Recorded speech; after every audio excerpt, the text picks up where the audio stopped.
Time is now 4:21. As a reminder, please note that the board meetings are being recorded for the convenience of those unable to attend this video conference.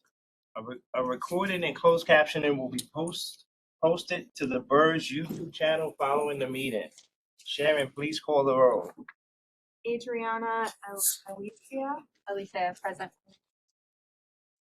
Danielle Ali Present.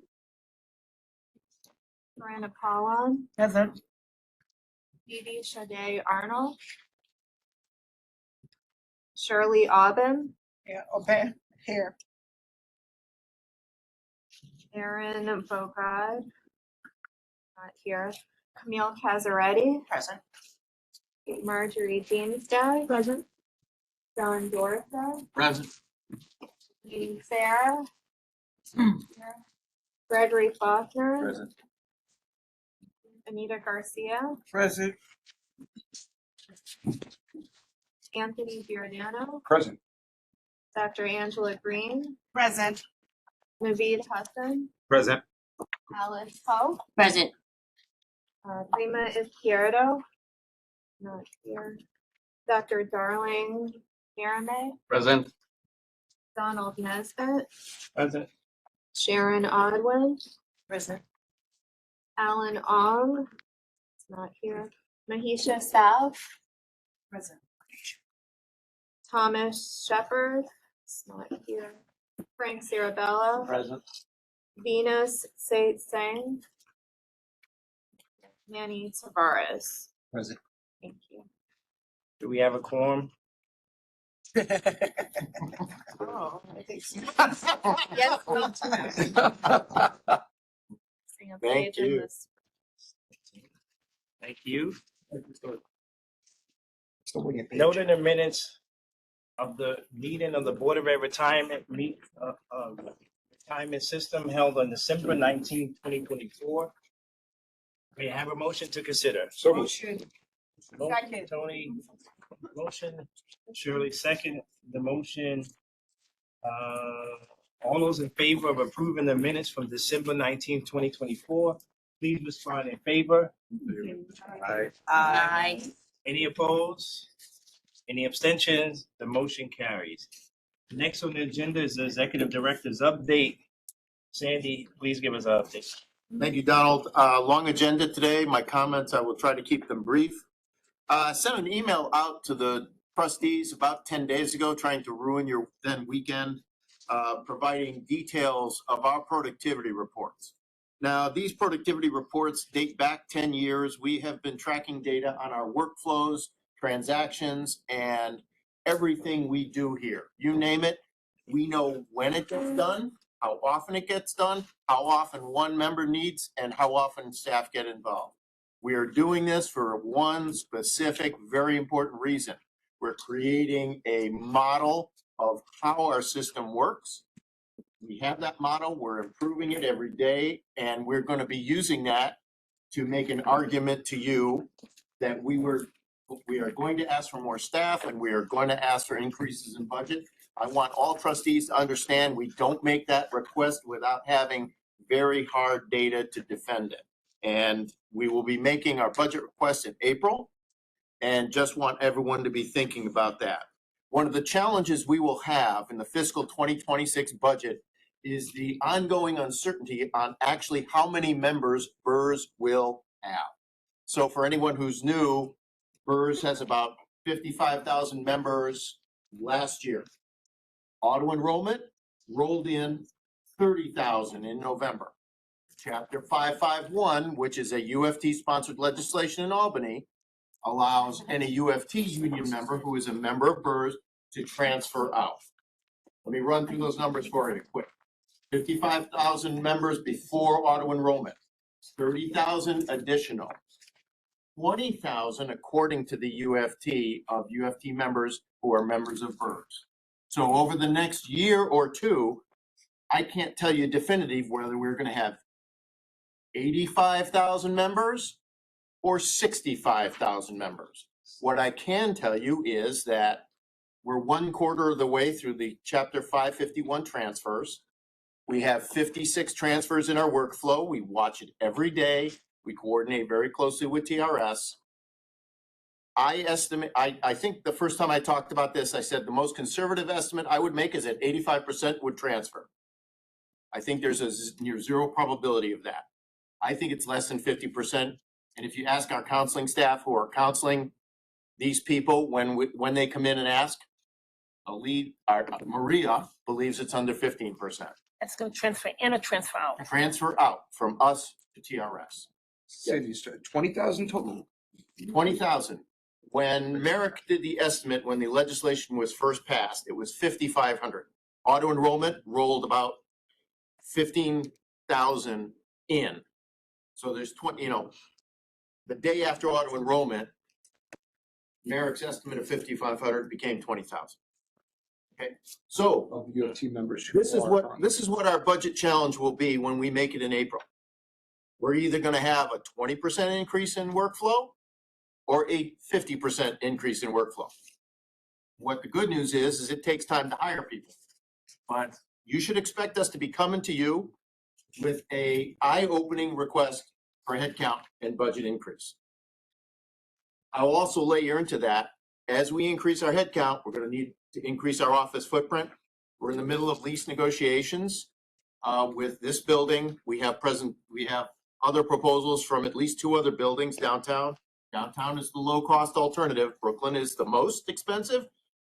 Midtown is second, and Lower Battery is the cheapest. And I suspect we're going to end up being here. Get a deal in the Bronx. I'll consider that, Greg. We actually, we looked for a deal. We went to the DOE first. So you understand, we went to the DOE first as to say, is there somewhere you can house us? And they said no. So during the next executive session, I'm going to go a little bit more detail into what's developing the lease side. But I want you to understand, I think I'm on the record for saying that I thought we could get our space for about $3.5 million a year. That would be a significant increase of our current 2.3, maybe it's 2.4 million right now, that we're paying for the space we occupy now. We're going to be asking to occupy more space. I just want to also make sure when you're asking for this, we understand the efficiency piece of it. Yep. Because I come through here a lot and see a lot of empty seats. And with Yep. with the work from home policy, right? We need to make sure we take that into consideration, because while we want to be prepared to serve our clients, we want to make sure we're doing it in the most efficient way possible. And I don't know that it's a one-to-one growth need if we take into consideration remote work from home and things of that nature. I agree. Don't disagree with that. And that'll be part of it. John? Yeah, Sandy, when you look at the budget for next year, will there be an opportunity to look at the OTPS and see the services that we're paying for as a system, and whether or not those services either need to be enhanced or decreased based on the needs of BERS, and maybe there's some cost savings there that can help us on the PS side and vice versa. And I think that would be helpful for me. I assume some other trustees would find that interesting too, and see if there's some cost savings. We will circulate the detailed budget to all trustees. We always do. You'll have multiple tabs right down to the individual line items. Well, go ahead. Yeah, quickly, are we preparing something that would tell our members why BERS is a better deal than, are we allowed to do that? Or what would be the argument that I would make to someone who would say, you're a trustee, considering transferring? What would I say to sell the idea that you're better off here than you would be with TRS? If you don't have it now, but I think that may be something, if we're allowed to, it may be something, assuming high numbers of transfers, we may want to be prepared with some kind of a document that would actually educate the membership as to why it might sound good to be, part of TRS, or in fact, let's be honest, maybe it is good. I'm not being, but I'm just, what I'm trying to say. I'm trying to. We need to figure out and have something prepared to tell people what the best situation. I think Alice wanted to engage in that. In that same regard, on page C3 of one of the documents given to us in this discussion, where you mentioned the law, Chapter 5. Chapter 551. Yep.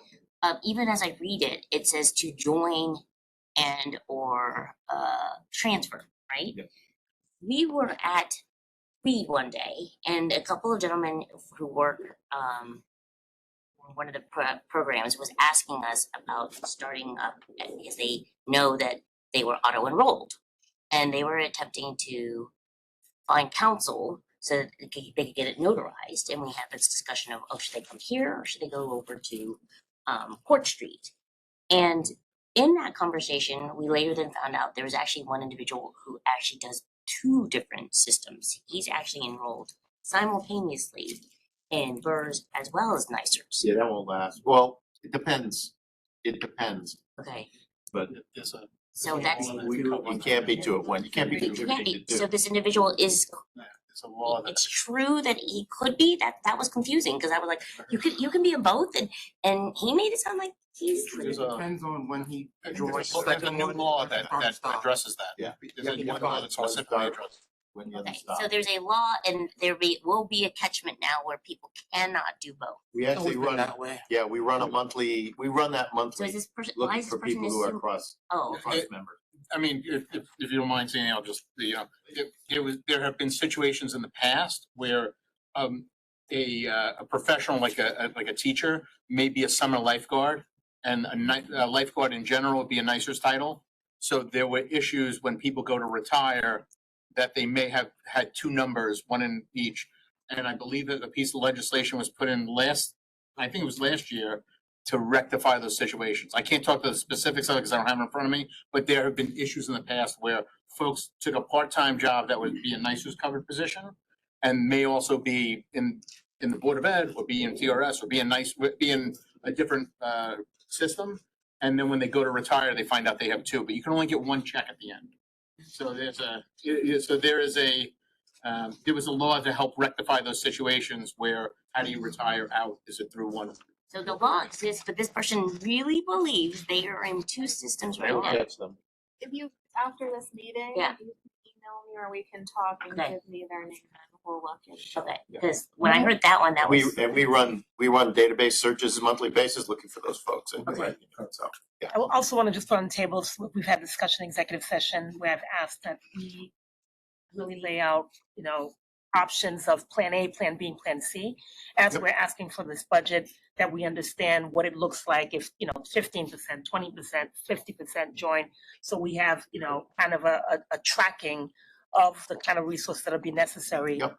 given And, well, the actual numbers. The good news about that, Corinne, is that the deadline for transfer is December 10th, 2025. So, we will know by very early in, middle fiscal 2026, exactly what the headcount requirement will be. And so what we will probably do is making incremental requests fiscal 2026, fiscal 2027. And so Now- therefore, the budget should reflect that, right? We should have a Yes. budget that is, for this sense of growth, this type, and, as we go through. It won't be one, but we'll approve a budget, but Yeah. making sure we know that we have plus or minus, either way. I'm trying to throw a chill up your spine on the request, so it sounds moderate when we ask. To address Greg, though, so when the UFT originally put their request in Albany, there was some blistering commentary in that bill, and I credit Donald Nesbitt for watching it, knocking it down, because it was a vicious attack on BERS. I hope, just in case I'm being recorded, there was a vicious attack on BERS in this Albany legislation. And Donald was able to wipe that clean. And we have been cooperating with TRS and UFT on communication to the affected people. We have notifications on our website. Our counselors are prepared for this, and our call center is prepared. And UFT is being active in terms of marketing this to their members. But to be honest, I think Maria is right. Less than 15% will move because the incremental benefit is not significant if there is one. And we offer a little bit more access to counseling. A lot more. The other question is, and this is, I guess, it's a little more nuanced. Is it considered jumping ship, or what are the facts? Why are people? So there's always been a subtle desire of certain UFT job classifications who are PERS members that they wanted to be UFT, and TRS.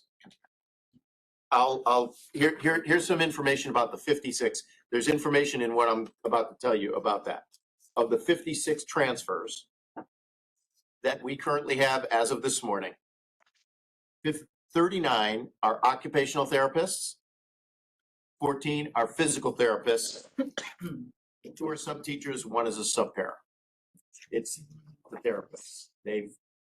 They've talked about this many times over the years, decades. So, and it's if they want to go to TRS, kiss them on the cheek, let them go. Historically, TRS had technology that BERS did not have prior to CPMS. So that was a narrative that TRS members could access to things online and BERS members could not. But currently, there basically is very few members that will benefit from TRS. Very few. And What was the gap and some that will between- actually be damaged. We've actually have had a small number of people who asked for the transfer, made the transfer, found out there was a payment obligation for a program that they didn't participate in, and requested transfer back. So, Okay, now that's something that we should be putting. We have documentation on that. That's Yeah. all documented. the counselors are aware of this, and that's why if anyone actually approaches us, we want to transfer, we advise get counseling. I'm sorry, last question. How many years prior, TRS were they automated before BERS? Okay, so now we're going deeper into history. For a long time under the Bloomberg administration, Mayor Bloomberg wanted to merge BERS with NYCBERS and TRS. So for a long time, BERS budget did not give us resources to upgrade technology. And BERS was unable to procure that NYCBERS and TRS did. So we were behind because the board would not approve it under Bloomberg's administration. Once we got approved to that and we upgraded CPMS, so they probably had more a decade, 15 years ahead of us.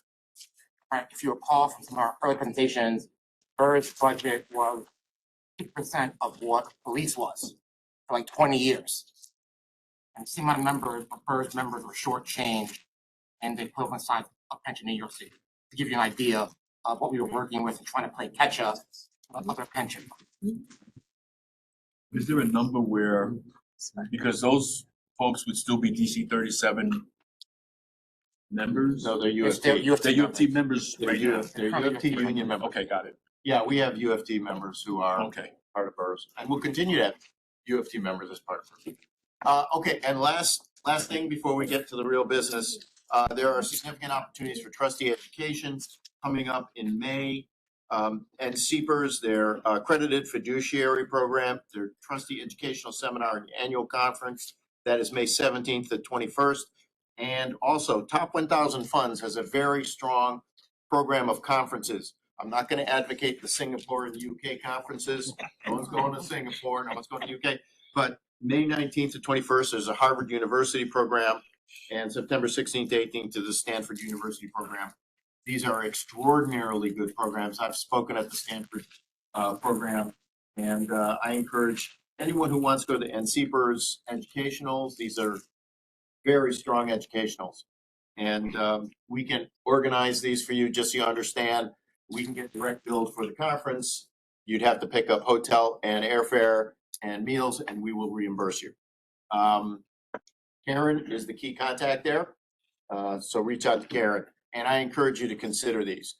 Now, I did send around an email about a book I bought. I thought it would be here by now, but it's not here. I'll probably end up mailing it to you or giving it to you in April, but it's a great book on modern investment theory and where it is accurate and where it is not. And I'll be distributing that. But Pretty awesome podcast as well. yeah, it was good. Yeah. Yeah, good. Thank you. That's it. Any other questions? Okay, sorry I took so much time. Thank you. There we go. Next items on the agenda is calendar items 2 through 17, the ordinary business of BERS. May I have a motion to consider? Moved. Motion, Kareem. Second. Second. Nolly.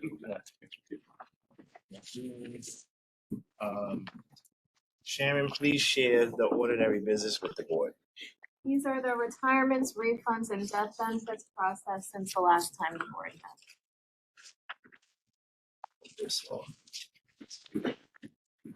Thank you, Sharon.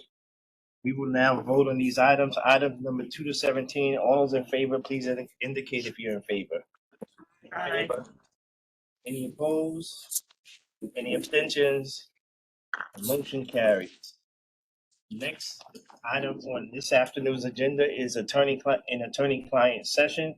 Karen, please turn off the camera.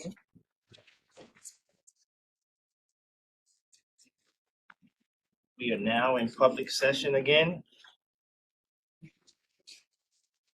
Next item on the agenda is calendar item 18, actuarial interest rate.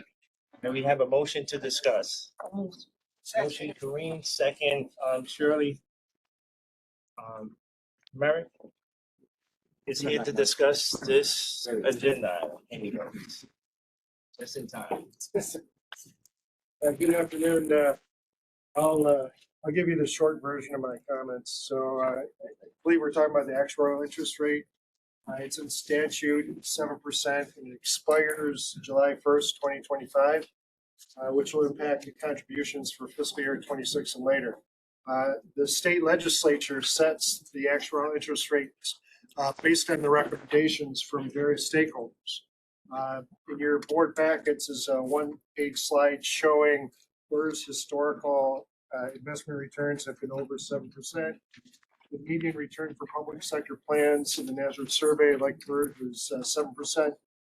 So BERS investment consultants, along with the consultants of the 4 other retirement systems, expect the long-term returns for the next 30 years to average over 7%. And on that slide is a statement from the actuarial auditor hired by the comptroller indicating that the 7% is reasonable. So my recommendation is to keep the actuarial interest rate at 7% and extend the expiration date 4 years to 2029. And we're asking the board's support in pursuing this legislation for the Office of the Actuary and the Law Department and others to pursue this legislation for this extension. I'm happy to answer any questions. If not, there's a proposed resolution that's provided for your support. Any questions? Yes. What's your name? I forgot. And who are you and what's your? If you could just fill in the blanks on how the actuary impacts the fund, if that would be helpful, I guess. Sure. So my name is Mark Skevich. I'm the chief actuary, a city employee. I head the Office of the Actuary. I work with all 5 systems. And what my office does, we have a staff of about 41 people, mostly actuaries and analysts. We run the data and determine the contribution rates for the system. The 7% is a key number we use to estimate what the funds will earn and how we discount liabilities to calculate present values. And who appoints you? BERS is one of the 3 boards that appoints me, BERS, TRS, and NYCBERS. That's a little question. Yeah. I think everyone needs to. Yeah, you know. yeah, we need to know who everyone Yeah. is. Yeah. Like, I know I've seen your face and probably heard your name before, but we hadn't seen you in a long time. So nice to see you. Thank you for the information. So your recommendation is that we say it one more time because I lost it. So right now, the 7% actuarial interest rate is in statute. I can't set it. If the state legislature sets it, the governor signs the legislation. And like I said, we're recommending right now that 7% has an expiration date. The last one was set 3 years ago. It was one of the first things I did when I became chief actuary, worked with you all to extend that. It's due to expire and I'm recommending we extend it again for 4 more years. Now, and it doesn't mean just because we extend it for 4 years, doesn't mean we can't change our minds and go to the legislature and change it earlier. But right now, just to stop this process of going to the boards every few years, we're recommending extending it over a 4-year period, which lines up also with when the comptroller's actuarial audits are performed. So then every time an actuarial audit completes, then we can look at the interest rate again. Mark, some of us received a salacious email saying that this was some kind of power move to get money to some of. Can you dispel some of that stuff if you've seen that? That's the next. Oh, that's the next. Okay. I got excited. This generally isn't controversial what we're discussing right now. But we were kidding. Since you said this coincides with the controller's actuarial audit, how often is that? Once every 4 years? Yeah, by statute, the controller hires an auditor who does an audit for two-year cycles. And then a new auditor comes in every 4 years. It's the charter, actually. It's city charter. Sorry. Any other questions? Seeing no other questions. Thank you, Merritt.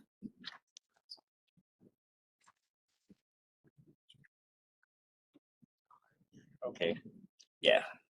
This is actually.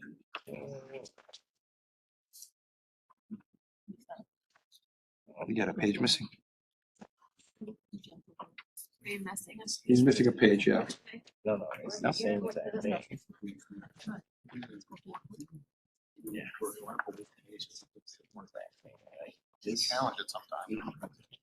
Thank you.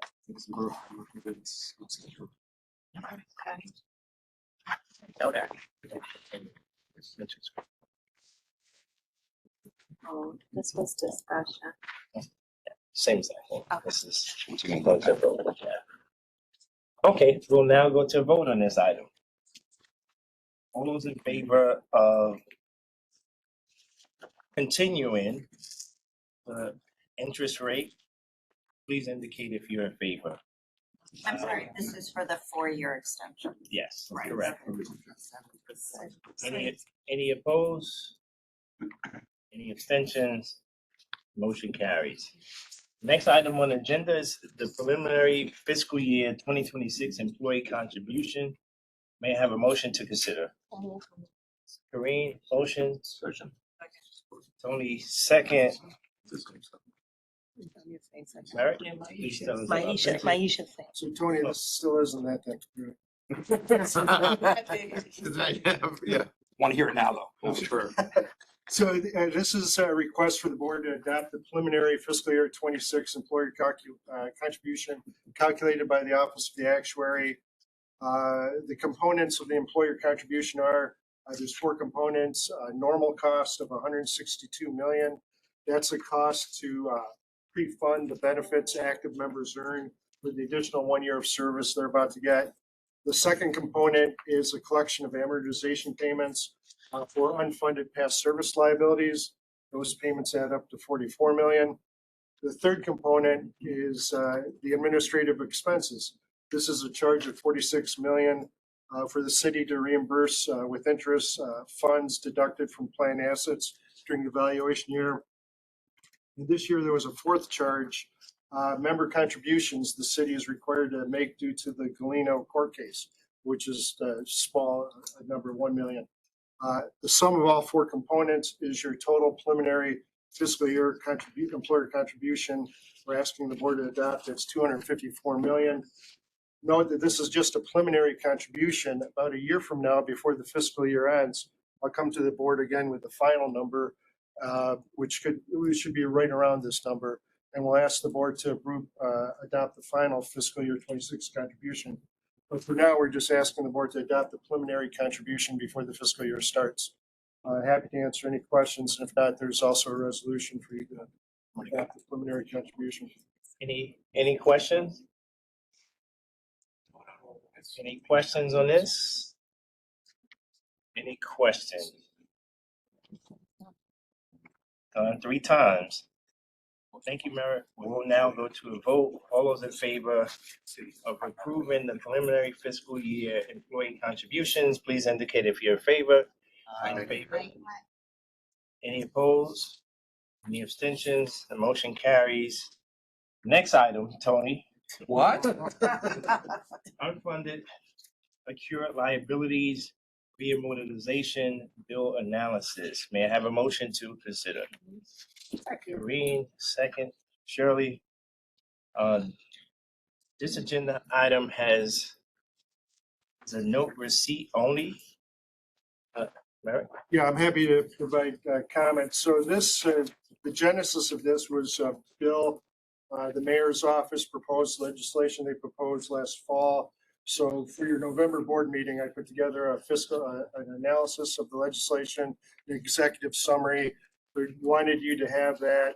I know it's gonna be a long board meeting, so I didn't want to bring it up. It's, I don't know, might be academic now. That bill made it in temporarily into the governor's proposed agenda as an amendment, and then recently it was removed.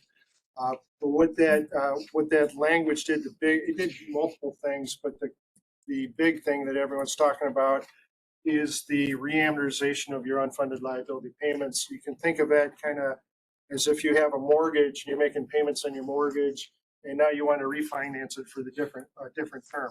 So that's what the city was proposing as an alternate set of payments to pay off the unfunded. Instead of paying the unfunded off by fiscal year 2032, which is now seven years away, it would have extended it to 20 years. It would have created declining payments, smaller declining payments over a longer period of time, which would have reduced contribution volatility. I've told other trustees there's nothing, I don't see anything wrong with the approach. If I was a trustee, I could close my eyes, I could pick either one, and I would sleep well at night. They're just two different payment plans to eventually fund the plan. But I'm happy to answer questions. No, I just want to make one comment. When you said the city, I want to be specific.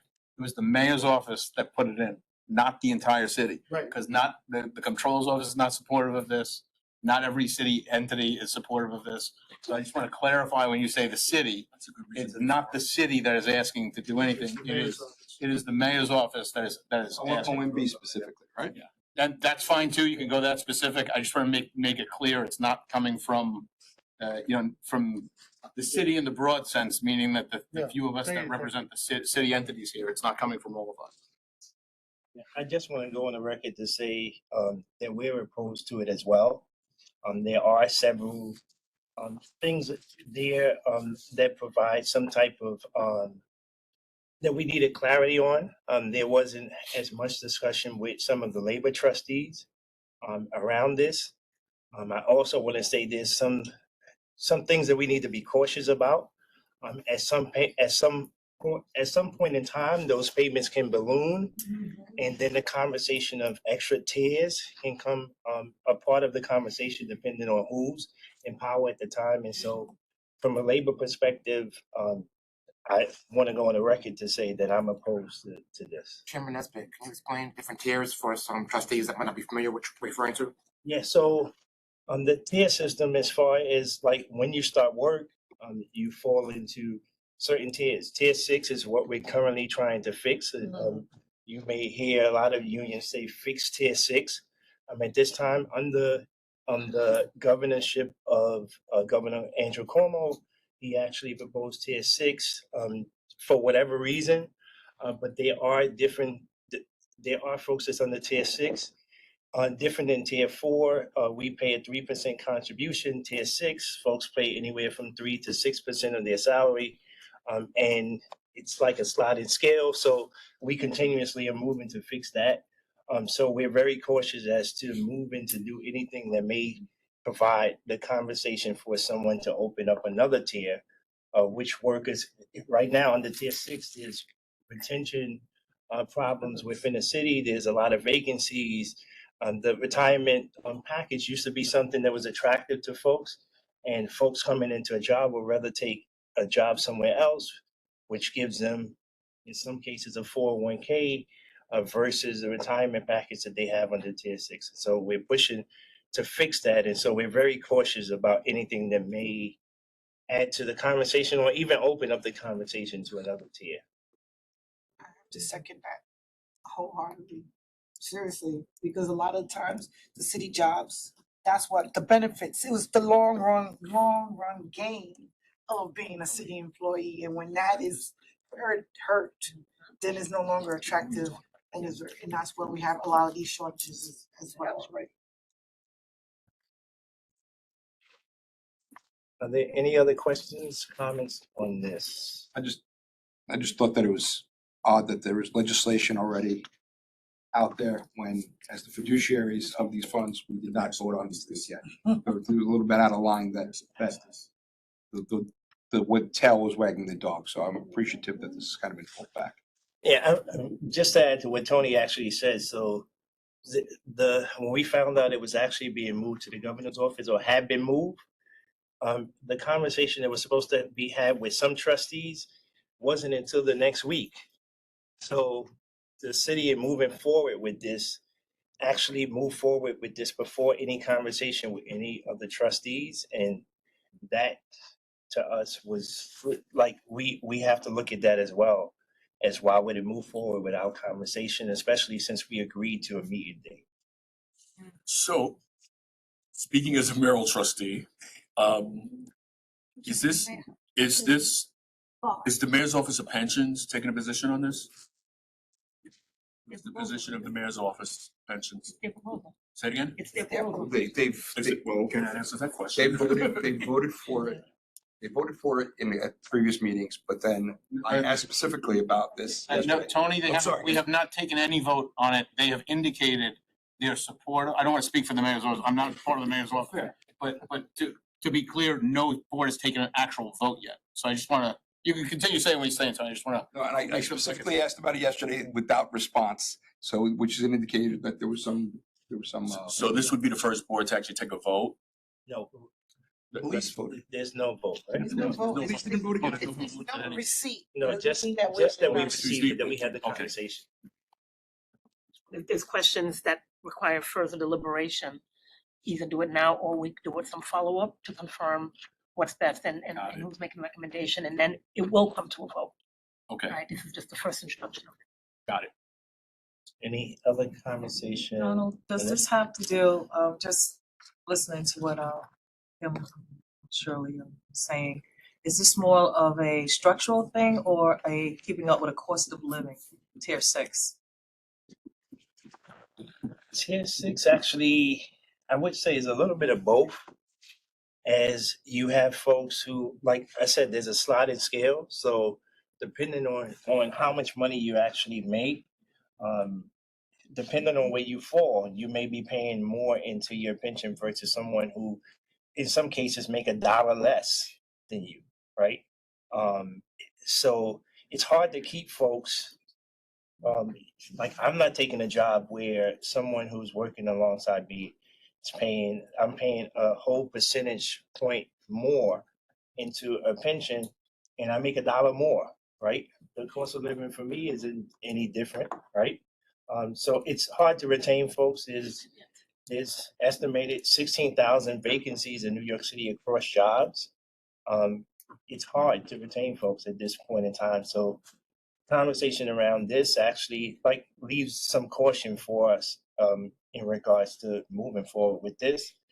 There was a bigger conversation around some other things that the city was thinking of doing, but they wasn't willing to put those things in writing. So it's a bigger conversation with this versus that, just it being just that. But these are some of the things right away from a labor perspective. We looked at it and said, no way.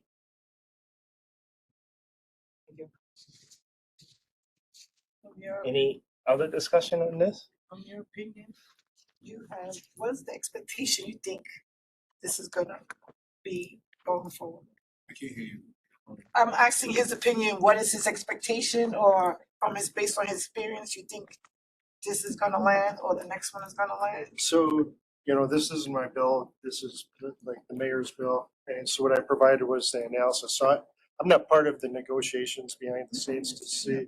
So I'm not sure where this is going to end up going. Whether, I guess if I had to guess, I would guess it's probably dead for this fiscal year. Maybe it'll get revisited next fiscal year. But I don't have any special knowledge or insight on what will happen.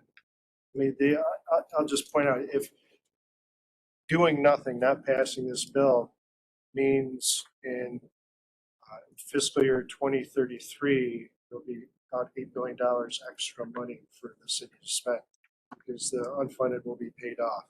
And all this bill was doing was redistributing that payment over a longer period of time. But, you know, so that's kind of my perspective on it. It's two different ways to pay off a liability. And it's your all call on what's the best use of that money. So what is it? So all we're doing is that we received this. This came to the board formally. Yes. Is this gonna come back at some point for a vote? Is this gonna come back for later discussion? Or is this just, we received it, thank you, and it's gonna get implemented? I don't know what the. That actually, Greg, good question. Not too sure as to, it went to the governor, it then went to the Assembly's one house. But as we all know, April 1st, the budget is projected to pass some capacity, maybe not April 1st, maybe a few weeks down the line, as it has done traditionally. There may be a further conversation, there may not. This, as America indicated, it dropped out of the governor's proposal, so maybe it'll drop out in one house as well. But there are active conversations into that's happening now that weren't happening initially. Yeah, let me just point out the dates. If you look at the dates on the documents, it's November of last year. So the initial intent was to present it to the board, and then I think the mayor's office was supposed to come to the board and ask for support. And with meetings not happening, it never got in front of the board. So I just wanted to make sure the board had these documents. Yeah, and just so you know, so traditionally too, one thing that I actually learned was there is a pattern of the way meetings are supposed to happen. And BERS kind of goes before some of the other meetings. And so with that being in line, as Merrick actually pointed out, we haven't had some meetings. And so conversations actually that were supposed to happen in other boards actually got pushed back as well because it didn't happen here as well. So they couldn't just like bypass us and went on to someone else. Any other conversation around this? Seeing no other. Thank you, Merrick. Thank you. The next item on the agenda is calendar item number 23, election of co-chairs of the Board of Trustees. May I have a motion to consider? Second. First, Green, second, Greg. Each year we elect co-chairs to preside over the board's proceedings during the calendar year. Are there any nominations for co-chair for the 2025 calendar year? We got two people and one person we're nominating. One at a time? One person at a time. Okay. Yeah. So I'll nominate Donald. Tony? I was recognized, John. I'll nominate Donald. You can second me. How about that? I nominate. You second me.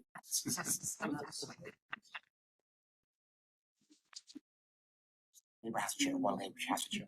Yeah, so just to inform the board, so one labor chair is a co-chair of the board. Frank and I have discussed it. I'll be the choice between the two. So I guess we'll go to nominations for other co-chair. I nominate Corinna Pollan. Greg nominates Corinna Pollan. We have a second, Marjorie. Can y'all speak up a little bit? Thank you. I'm sorry. Because I can't hear a Greg thing. nominated Corinne Pollan for. We need a microphone. Yeah. Don't add budgets into the, don't add it into the budget for microphones. Greg has nominated. Wait a minute, say that again, I'm sorry. Greg has nominated Corinna Pollan for co-chair of the board. Okay. Second, Marjorie Dingstop. Oh, see, I didn't even hear, well. Are there any other nominations? History there, Tony. No. We know his. Any other nominations? Any other nominations? No. Seeing no other nominations, I guess Corinna is elected as co-chair of the board. Acclamation. Oh.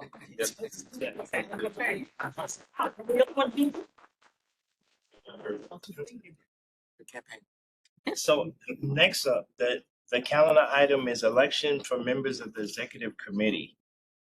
May I have a motion to consider? Motion, Corinna Pollan. Second? Shirley is second. The purpose of the executive committee is to provide oversight of BERS assets, strategy, and investment guidelines. Represent the Board of Trustees and investment meetings held by the Controllers Borough of Asset Management. Authorize certain types of investment decisions. Authorize certain types of contracts. Provide oversights of BERS, budget matters. Perform related functions as designated by the board. The board is requested to elect 5 members and as many equal number of alternates to serve on the committee during the calendar year of 2025. The committee must include the chancellor's designee and both labor or member trustees of the board. Are there any questions from the board? It's kind of a technical question. You're the independent chair, Greg. Greg's the independent chair of the Board of Ed. Is he a de facto member of the executive, is he on every committee because he's the chair of the, just because you're chair of the PEP, are you like by default on every committee? I'm just trying. The only one is TRS. Oh, okay. I wasn't sure about like our committees, if you automatically, got the, okay. So it's two other people besides the 3. 2 other people. Yeah, okay. I just wanted to clarify that, thanks.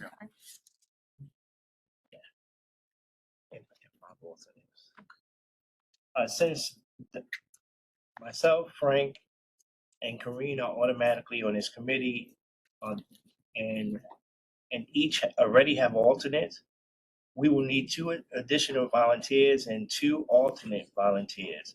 Are there any volunteers? I can continue. Greg and Tony, Can I be an alternate? Dr. Darlin. I would like to be an alternate. Mario Ali. Okay. Yeah, we do. Okay. So, Dr. Darlin Merriamy. So, That's Donald, can I just add that the creation of the executive committee was something that was done in the months that led up to the transfer of mayor from de Blasio to Eric Adams. We did that so we have continuity. And it's very important, if you are on the executive committee and we call a meeting, you should have it as an extreme high priority because it is the anchor of our governance. That's all I have to say. No responsibility, really, time, it's a time commitment, basically, what it boils down to.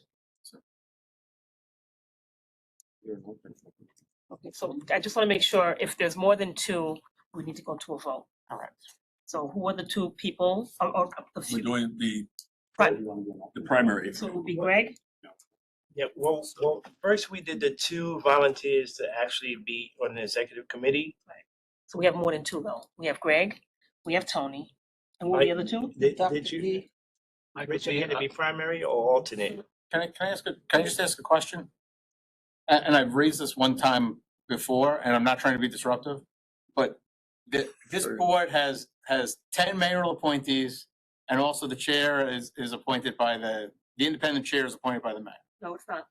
I'm sorry, it's appointed from a list, but ultimately at the discretion of the mayor is the final body to appoint off a list. But so my only concern is to have an executive committee that is 3 mayoral appointees and two labor members, I don't think speaks for volumes for the entire board.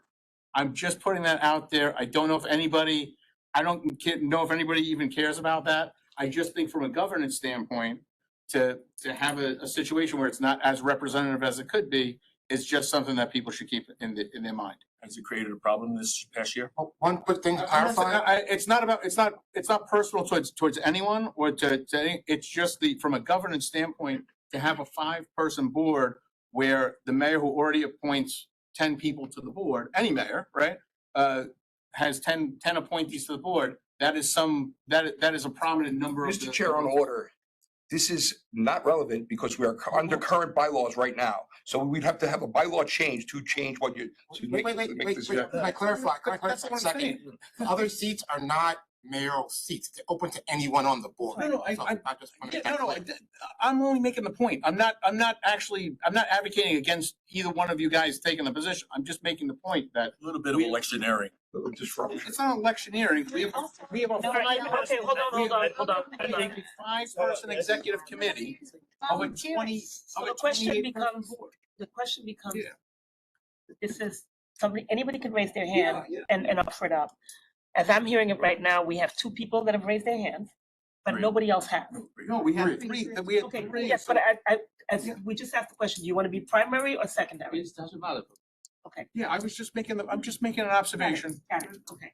So if there is nobody else who is volunteering and we need 2, we have Greg and Tony. Marielle. And Marielle. Marielle, are you going for primary? I mean, executive board or secondary?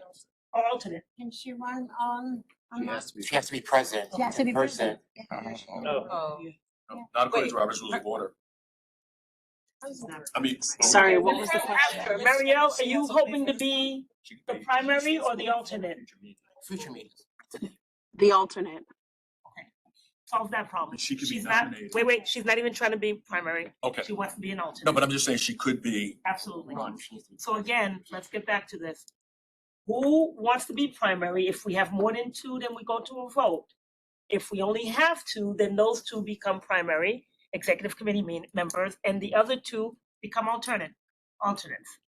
And can I add, for quorum, you must be here if you're on the committee. For Correct. quorum purposes, you have to be present physically, not online. Say it again. You must be present physically for quorum if you're on the committee, On the if you're executive committee? primary, Yes, If you're primary. and we probably meet, we certainly meet every month. if you're needed.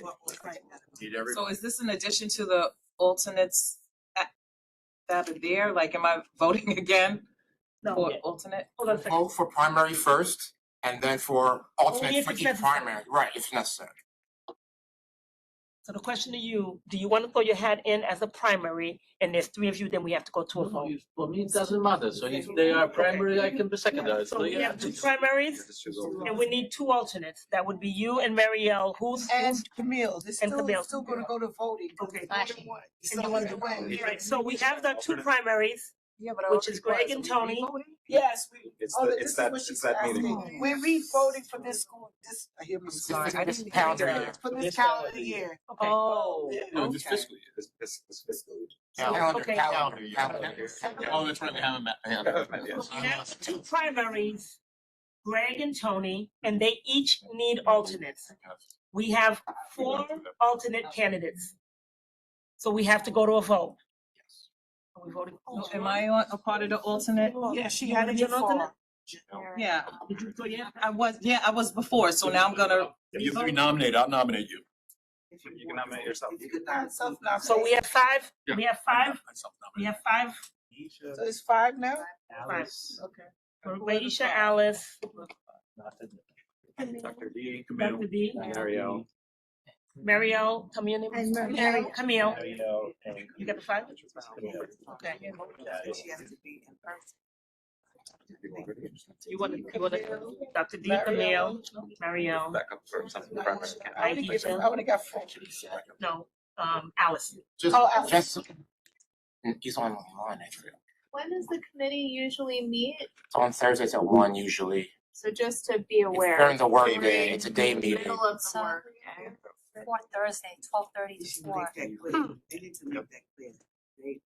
So everybody got that? It's normally on a Thursday, 12:30 to. 12:30 to 4. And just to add that all trustees are invited to the meeting Absolutely. Yes. and have a voice. It's just the executive committee has the votes. No, once a month, Usually before. yes. Don't give me any extra meetings. But there's other committees we have to Oh, elect. that's the other thing you guys should know. There are other committees, They have to be elected to. committees that people can be elected to. So if this doesn't work out for you, there are other options. So how do we do this vote with 5 people? Do you just? One by one. Make your pitch, each person that wants to be on it, why you should be on it as an alternate, and then at the end, we vote who will be Who's the alternate? Can we lay out the volunteer, these are two audit and disability? It's okay. Yeah. It should be. That's what Yeah. And please, everybody vote. So, It's our- And those who are making their pitch need to Chair, stand. who wants to be speaker? I can do that. And figure that out right now, the vote, who will be back Do we on. have to do that by law? Like bylaws? Do they have to be? Yeah, one- we have to sign. voted on it. Sign, okay. That's how we did it last year. Okay. Yes. That's the chance. Yeah. You know. We have a hard stop. I thought that's why you guys gave us a bunch of pieces of paper. You wanna make it hard? There's like 5 extra pieces of paper. Trees. Okay, so here's the question. Do you need 15 votes to be the alternate? You need 15. You can You need 15? be elected to do it, yeah. We gotta pick two of the funds. It's a vote. Right, So people will get eliminated as. I think that's how you do it. People get eliminated. So it's like So- right so it's- for the. It's so many people, I pass. He's withdrawing his nomination. Paper. New blood. No, I just. Audit committee, the audit committee, only meets once a quarter. No. That's yours, okay. We're down to 4. Let's go to We're the cool first one. I'm asking you. We should go to, She's only vote one, right? Well, we could pick two, right, of the 5. Actually, the one that's. Each person. With this two, so I thought we could do. That's way too long. And then the first two will come out and we'll reduce whoever's. reduce Hi, one. colleagues. Just a quick question. Is it possible to also hear, I understood there's also a list of subcommittees that are available. Is it possible to hear that as well? I see on the agenda there's a disability committee, but what Yes. others exist is so people can keep their options open. Thank you. Audit. yeah, Audit, but Take we're an audit not check. going to vote on audit this year. Audit has a 2-year, so there's still another year for audit. I see. Just the discipline. All right, so disability, It's just executive disability audit. He's an attorney. I feel like I'm here all the time. The only other committee is disability that we'll be voting on this evening. And audit is a 2-year term, and we're in the second year of the second year of the 2-year term. Okay, that's helpful. Thank you.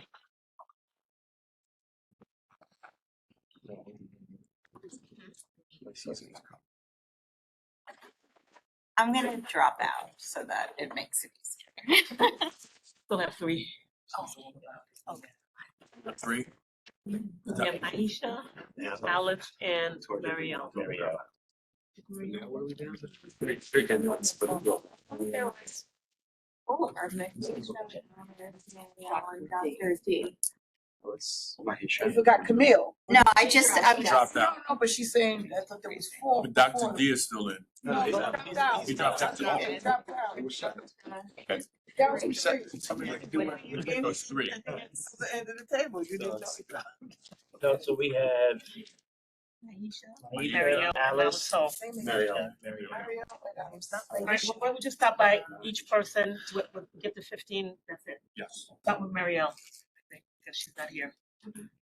We'll start with Marielle. You can only vote once. You hit by hand with voting? Yes, I think. Okay. All of Two candidates. Two of the 3. No, but you have to do one at a time, Yes, one at a time. Yeah. right? Yes. See if someone gets it.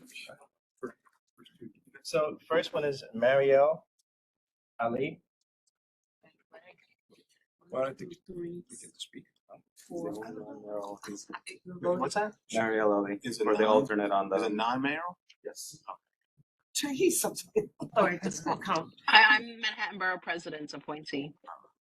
Okay, so 1, 2, 3, 4, you want to get yourself? 1, 2, 3, 4, 5, 6, 7, 8, 9. You got 9 votes. You said, are you voting against yourself? Minutes who voted. You need to know? Yeah, Okay, we need names. Roll call vote. yeah. Roll call vote, please. Okay. Who's voting for Marielle? Camille? Yeah. Greg? Shirley? Adriana. What's up? Adriana. Adriana? David. David? Dr. D? John? And Sharon. How many do you have there? Were the other candidates? Okay. And call Marielle, can't vote for us? One candidate. Mariel, I was gonna say, can I vote for myself? Yes. Yes. Thank you. You have a You forum. can't vote once you're not in. You can. I hope so. We already did it. All right, now for Maisha. Maisha, now. So it's only twice. Maisha, don't put two hands up. Put two hands up. I'm not sure. My vote is for Maisha as well. Yeah, Oh. I'll vote for my. Oh, I don't know. that's your 15. 15, Aisha's in. Oh, who were we? Who's alternate? Look at you. Who's alternate? We haven't decided that yet. Should have done that prior. Shirley. I'm tired. Oh, did Manny vote? And Dr. Green needs to vote. This is A little trouble. Aisha. Aisha. We're gonna vote that you get the name right. Take the votes, Asia. Take the votes. Annie, Alice, Marjorie, Greg, Naveed, Dr. D. Maybe Anita.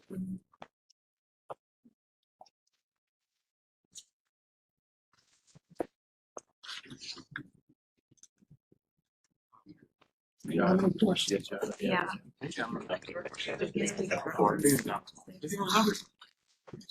Universal. Seventeen. Okay. So Maisha, There's one. congratulations, you passed. No, she won. And then Alice Ho. Alice. Alice. We can only vote You once. can only vote twice. No, you can vote vote twice twice. with two candidates. Alice Ho. But that's gonna create a situation where. Should have done this. How many way. people do we have in the room? You need two. But you're just like, so you voted twice. You can vote twice. He already voted You need twice. two. But I already, He already voted you already twice. voted twice, you're out. Can't get 15 in the second. Yeah. We got You confused. can't get 15. You You have to be able to vote each person. Every round. You have to vote for everyone. You won't be able to get. Each one is a separate vote. Thank you, Tony. I promise you. It's okay. I'm a math guy. You do it one at a time. Because we need two. You can vote as many times as If you you want. didn't, if you vote for the two you want, you don't vote for the. Okay, so now we have. Exactly, that's what she voted. She already voted twice already. You voted for two different people. Yeah, but she didn't pass, so now you have another opportunity. This is still open, yeah. I got you. Yes, okay. Alice Ho. So then you're gonna go back to Maisha, though? No, she already won. She's No, already. I mean, Marielle. No, she's on, because she didn't get. No, no, she gets 15 votes. She's. Okay. She didn't get 15. Right. We need 15 votes. If Alice gets 15 votes, she becomes an alternate. If she does not, she does not. That's how it works. Vote again. Student- Who's this? The students are. I voted for Johnson. Oh, the students are. All right. Sorry, can I get some clarity? Who are we voting for now? Is this for Alice? Alternate. Second alternate. Second alternate. Second alternate. Okay, thank you. You can vote. Yes, you can vote One. each time. You can Each time you vote. ask. You can vote once. If you don't. Very sad. Done. Okay. I'm saying? But yeah, but let's say the first two got 15, so you don't know, there's no electioneering, and that doesn't make You sense could, to you me. could still try it, and then they can still. Okay, I got you. It's just weird. Good, we're good. Decision is made. Well, we need to decide now who you alternate for, Aisha and Alice, Tony and Greg. Gotta pick one. We're talking to Charles. Aisha. Aisha, Greg. Oh, you can choose your primary. Alice is. You're my little brother anyway. I drive you. Now, we have Oh, then I one have to rule. Primaries already. Can't come in here acting like him. Oh. I don't get it. What happened? Behaving like him. I don't You know, get it. that's the minutes. So we have our Your executive committee No, no, no. of 2025. Order. So with that, Yeah, he had sex. we have our executive committee for 2025. Next agenda item is calendar item. Congratulations, everybody. The election of the members of the disability committee. May I have a motion to consider? What would that Tony. Me. The disability committee meets as regular required to review applications for disability retirement, The committee makes recommendations regarding the application to the full Board of Trustees. There are 5 members of the Disability Committee, including the Chancellor's designee and both employee members. As an executive committee, since myself, Frank, and Karina automatically on this committee, we will need 2 additional volunteers and 2 alternates to this committee. Are there any volunteers? Me and Margie run as a slate? Yeah, if you like, yeah, that's smart. Me and Marjorie race. So one primary, one alternate? No. Is that what you want to do? Or just primary? Primary. Okay. Anybody else interested? Any primary? I nominate Camille. No, I'm not going As a Mario? Democracy. Margie, where do you eat? What? Here? Yeah. Oh.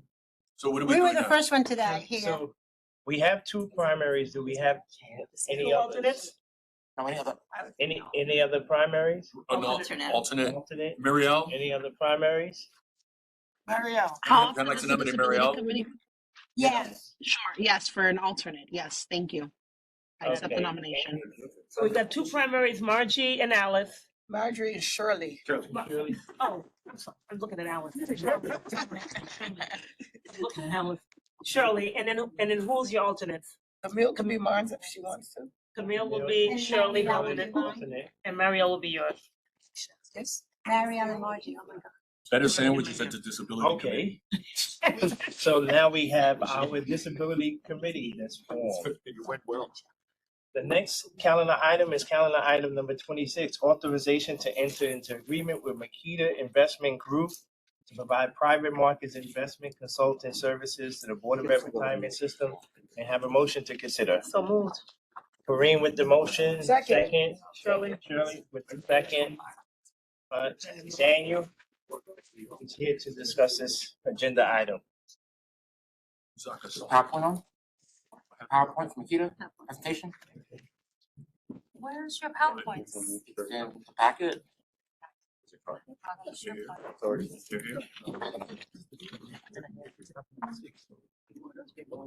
Let me just use the next one.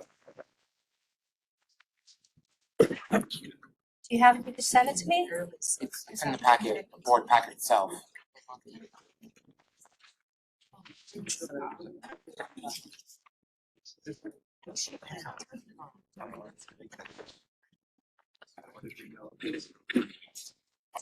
Daniel, this? Or is it a PowerPoint? It's a PowerPoint as well. Oh, okay.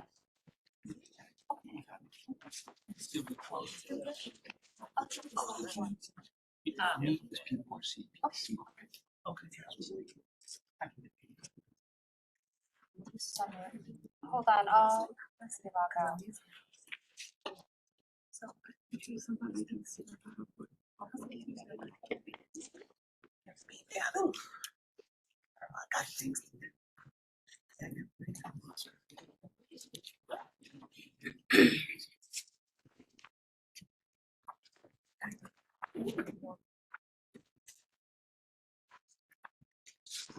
I don't know why it's popping up with Caroline's. Can you hold on? I'll get IT to assist me. I'm not able to log into my Outlook account. Let me just talk from the sheet that you have in the. Sure, I'll just talk to it, I guess. No problem. You can join. Thank you.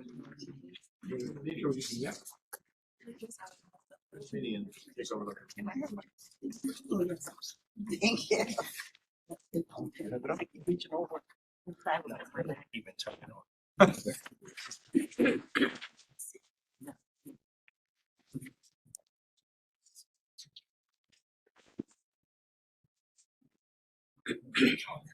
What are you doing? This is googly everything.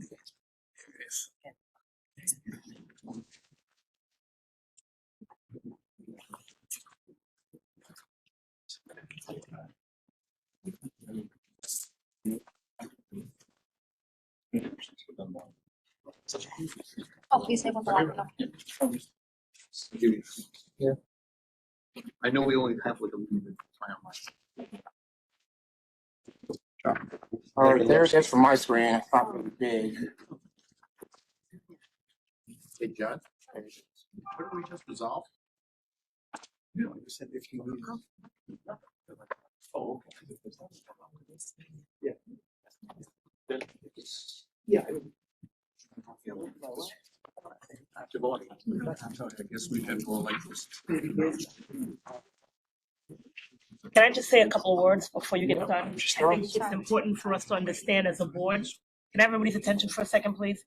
It's important for us to understand as a board, when we started to think about the evaluation process, we wanted to be part of the evaluation, but since we were voting on the contract, we could not be part of the evaluation, because we wanted to make sure that there was, the eyes on the consultant selection that is aligned to our priorities around the work that we want to pursue as a board. And so we were able to make sure that we had a diverse group of people that was on the evaluation committee that included Daniel Salil. And Chitra, Director of Financial Operations. Okay, anybody else? 3 of us. Okay, and the evaluation, it's necessary for, originally it was gonna be myself for Donald to be on it and make sure, but we've established, I will also say, when the solicitation was drafted, we were on the team that drafted it, prioritizing the things that are important for us, like diverse money manager, experience with BIPOC firms, experience with MWBE. And so we helped to craft and write the solicitation and for the response so that those priorities were included in that solicitation. And so we had to come off the evaluation because we have to vote on it and you can't be at the table to do both. What was the scoring criteria for? I'm gonna have to try. When would they take over? Really? Yeah. No, I'm serious. See, it's already gone. I'm serious too. We're contracting right now. We approved for the lodge department. Because doesn't it have to be a transition from Axia, old group? they're gone. But they're willing to help out. They're willing to help out. They're technically gone Meaning, out of they're contract. technically, the contract ended last month, at the end of last month. Okay, so what's the arrangement that, isn't there some way that they have to now take A their transition. data? So is there a little bit of a conversation about how that's gonna happen? Yes. And they've committed to doing that. Okay, Actually, yeah. at a fee or? I haven't heard of fees. Really? How many proposals were reviewed? Other 5? Can you speak about, Sharon, all the proposals? Sure. We have our Director of Contracts and Procurement who started last month. Yes. This public, yes. Good afternoon, everybody. My name is Elaine Shams Garcia. I'm the new Director of Contract and Procurement for BERS. To answer your question, there were 5 vendors that proposed. The RFP was released for both the general and the private. 3 vendors were evaluated on the private market. Okay, so as Corinne alluded to, the process was that we drafted RFP with Team Internal to BERS, as well as the input of the chairs of the board on what the board was looking for in a private market consultant. We responded to that RFP from 3 in private markets. Nikita was one of those. We looked at their organizational capacity, what they could do. We wanted evidence that they had the right financial, technical, professional resources and abilities to support what the board needed. We want to make sure they had the right staff required to fulfill the requirements that the RFP spoke to. We also looked at how they looked at BIPOC and WBE managers and within that process itself as a entity within the firm itself. We looked at their demonstrated effectiveness, how they work with other clients that they have in the public pension space. And one feather in Nikita's cap is that they have worked with the city before, with all 5 funds, and with the control's office with net zero. They were consulting for that on that proposal.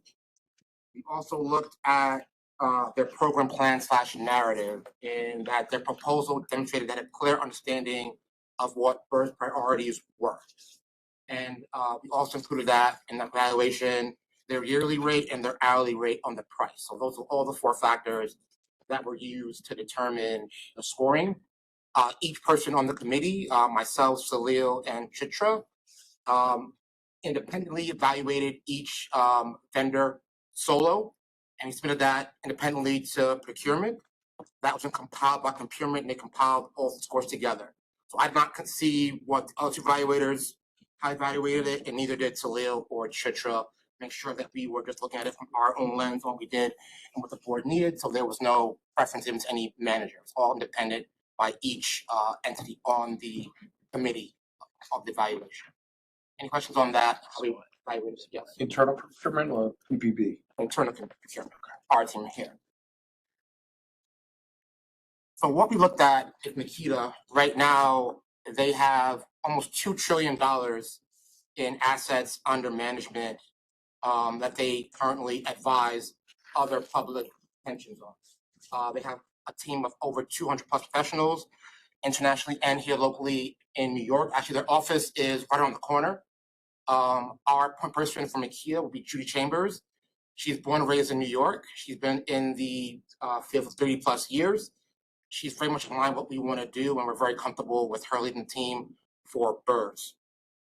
Any questions on this so far? They have a deep experience in private markets in everything we want to do, and their track record demonstrates that they can fulfill the requirements of the RFP. So the proposal that Makita made met and exceeded our requirements in the RFP.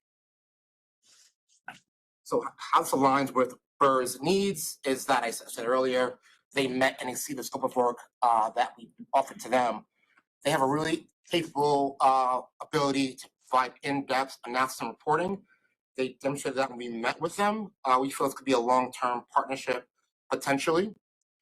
Another key aspect of what this board has said they wanted was BIPOC diverse managers. We took that into an account. This wasn't the only thing we looked at, it was a part of it. And what we looked for is that someone that wasn't looking to check a box. This was a part of what they did. It's not about something political, it's about finding the best managers that provide the best returns for BERS. That's what we are here for and what we always want to do. So to do that, we feel you have to provide a wide net. This is not something political, and there's a lot of talk about DEI and what that means. It's not exclusionary. We want to make sure every capable manager gets a fair shake to come to BERS, to present what they can do for BERS, and put the best managers forward. Nikita has a great track record on that. They have an internal DEI committee. They are involved in a lot of different industry initiatives around diverse managers. We've also heard from the board that they're interested in frontier markets, specifically Africa. Nikita has experience there. They're one of the few consultants that do have that and have allocated managers within that region. So to sum it all up, they have deep experience and team. They're aligned with what BERS wants to do. They have a strong commitment to diversity and inclusion within their investments and their firm culture. They have a proven track record that supports public plans like BERS, like I said, $2 trillion in assets in AUM that they advise on right now. And we think this could be a long-term relationship for BERS. Any questions on this proposal to the board right now? On one here. Versus their staff. Judy Chambers is a Black woman. Okay, that's enough. Brooklyn born and raised. She went to public schools growing up, so she understands what we do and why we do it for the people we represent. And I believe for secondary, two people, another one is a woman and one is a gentleman out of Chicago. And how long is how long do we the contract, or how long is the 3 years, 2 years extension, Karen? Yes, Yeah. 3 years with a 2-year extension. Optional. Only 1 2-year extension or 2 2-year? 2 1-year extensions. 2 1-year extensions. 2 1 year. It's 5 years. 5 years. That's right. so we locked, like if they're like in a year we find it they're You not can always living- terminate for you cause. can terminate. Okay, good. We can terminate for any reason with 30-day notice, but of course we'd want more time to find another vendor. Any other questions? And Any, Greg, I just want to address one thing that Greg raised, and just the work that Axia has done around providing us with the demographics and diversity, that's one of the things that I had asked them to make sure that they're transitioning over, because we started to refine that really well, and to give that to whoever the new vendor is, to make sure we continue to refine that and crystallize that to get the information that we need, right? Because I was concerned that Axia speaks one language in their investment stuff. This new company might speak another language. How do you get these two? Yep, and systems to we had communicate? a conversation with Axia during one of the executive committees that they would make that information available and show them how it is. Now, my hope is that they can take that and refine it and make it even better, where we can, understanding the current landscape on what we can do as it relates to just information, right? Makita has these figures ready in their reports. Good. I think that actually, Corinne, is super important to me, particularly, like high priority and important, because we are having a lot of issues with transferring information, you know, and yeah, it goes across certain things with But I would also that is say going. we should look at this as an opportunity with a new partner to really refine what it is we're looking for as a board, to prioritize that, right? And so we don't have to accept it as it is. We now have a new person in this, because they're starting new, it gives us an opportunity to get what we want the way we want it, and they'll build it for us, because they work for us. And Makita has an internal DEI team, internal to Makita, they had that already. So that's something that their firm believes in. I mean, literally, I'm really putting it right here that we're gonna look at them like they're crazy if they're not leading with that. Like, it has to be better than the okie doke. It really does. And I just needed to say that, because it's not a secondary thing. It's really, I get that we're doing things and things happen in layers and things happen in time, and I'm working, you know, we're all working with this whole thing, but it has to be the language, because it sets the tone for everything. Everything. We can't even have certain conversations if people are not understanding, you know, the primary needs of this board, particularly with that. Makita also has a diversity action plan in place at their firm. I can provide to the board if you want to see that, for their own action plan on diversity. So they're not just talking to talk, they're walking the walk internally to their own firm. I think that's important. And again, this is about returns. It's not about quote unquote the right thing. We're looking for the best managers across the board. I'm a BERS member myself, so I want best returns for BERS. So as we all are here, so this is what this is about. Best returns possible. How do we, it seems to me that a lot of the battle is not here, but with the other consultants and with the controller's staff. How do we acclimate them for that? Acclimate to that? Yeah. Well, they've worked with BAM before, you know, and they worked well with BAM before, and BAM hired Makita in the past, you know, so I don't foresee that being an issue. Well, that's a value. Right. It's not somebody new. That's a value. Right. And multiple systems, by the way, multiple systems have had multiple relationships with Makita through the years. Chief Adler, I know you worked with them a lot as well. Change my phone. Yeah, but you know, Makita, I think very highly of Makita. I think it's a fine firm for you guys to take on. I've known Judy Chambers for 20 plus years. Yeah. And more specifically, Judy's dealt with specifically with Right, our right, office. yeah. So like, you know, so I don't think there's a big transition between, you know. Does she like you? That was Does she actually like you? Point out If she does, I'm voting no. that Makita was one of the consultants that the BERS board hired or was the consultant that the BERS board hired in 2020 to advise you on fossil fuel divestment. Yes. Yeah. So that's a selling point for Makita. They have experience with the NYC systems in the past. How come the control never worked into us? Any other questions on Makita? Good. Okay, Chair, back to you. Thank you, Daniel. Seeing no other questions, no other hands, all those in favor of authorizing to enter into agreement with Makita Investment Group, please indicate if you're in favor. Aye. Any opposed? Any abstentions? Motion carries. The next agenda item is for executive session. May I have a motion? So moved. To go into executive session. Green, do we have a second? Second.